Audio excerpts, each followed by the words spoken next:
পৃথিবীর একমাত্র নদী ফোরাত নদী, যার উৎপত্তি সপ্তম আসমানে তথা লাউহে মাহফুজ থেকে। এই ফোরাত নদীর ভেতরে হয়তো চাপা পড়ে আছে হাজারো শহরের নিদর্শন। এই ফোরাতের প্রান্তরে কত না যুদ্ধ হয়েছে। মহানবী সাল্লাল্লাহু আলাইহি ওয়াসাল্লাম 1400 বছর আগে ইরশাদ করেছেন, তোমরা ততক্ষণ পর্যন্ত কিয়ামতের আশা করো না যতক্ষণ পর্যন্ত না এই ফোরাত নদী তার ভেতর থেকে সোনার পাহাড় বের করে দিবে।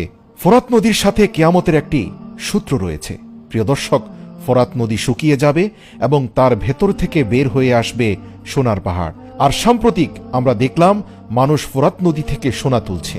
ভিডিও বিশ্লেষণ করে জানা যায়, জলবায়ু এবং আবহাওয়া খারাপ হওয়ার কারণে ফোরাত নদীর বেশ কয়েকটি অঞ্চলের পানি শুকিয়ে গেছে, আর সেখানের বেশ কিছু জায়গা থেকে ইতিমধ্যে স্বর্ণের টুকরো ভেসে আসার তথ্য পাওয়া গেছে। তাহলে কি কিয়ামতের এই আলামত প্রকাশ পেয়ে গেল? এই সোনা কি আসলেই আমাদের জন্য? ফোরাত নদীর ভেতরে থাকা সোনা প্রকাশ পেলে আমাদের কি করণীয় তা কি জানেন? চলুন আমরা রাসূল সাল্লাল্লাহু আলাইহি ওয়াসাল্লামের ভবিষ্যৎবাণী এবং সতর্কতাগুলো জেনে আসি। প্রিয় দর্শক, ফোরাত নদী বিখ্যাত হয়ে আছে বিভিন্ন সভ্যতার নিদর্শন হয়ে। এই ফোরাত নদী তুরস্ক, সিরিয়া, ইরান হয়ে সাদ আল আরব নামে পতিত হয়েছে পারস্য উপসাগরে।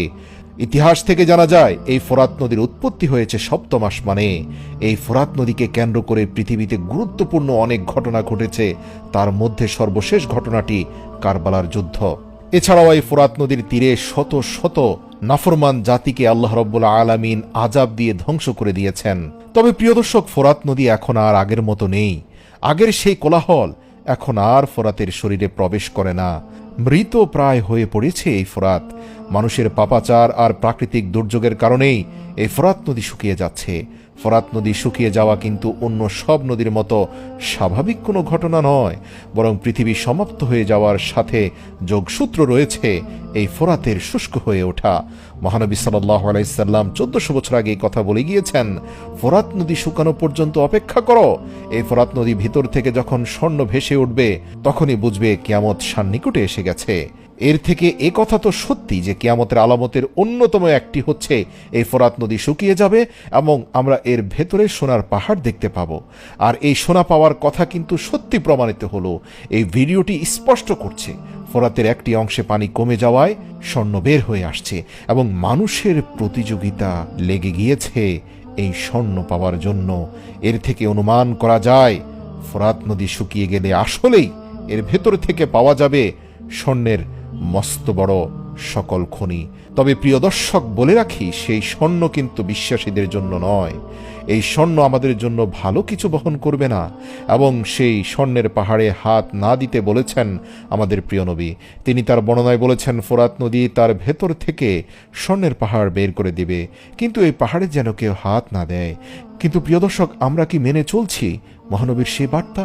সামান্য স্বর্ণ দেখা যাওয়ায় আমাদের মাঝে যে হৈ হুল্লোড় লেগে গিয়েছে, পুরো সোনার পাহাড় দেখা গেলে আমরা কি পারবো নিজেকে সংযত রাখতে?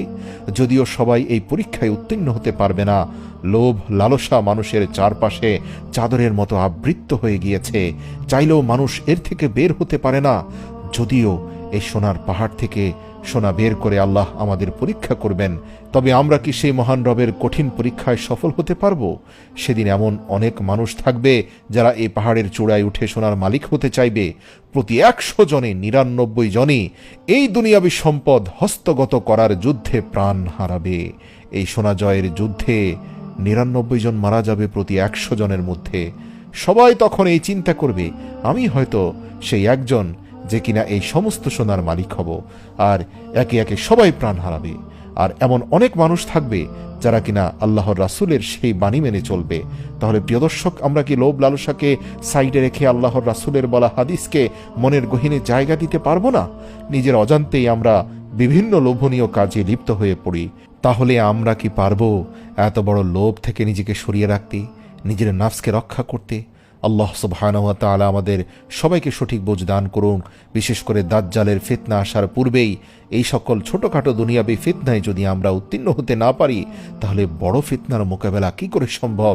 হে আল্লাহ, আপনি আমাদের ঈমানি শক্তিতে বলীয়ান করুন। আমিন।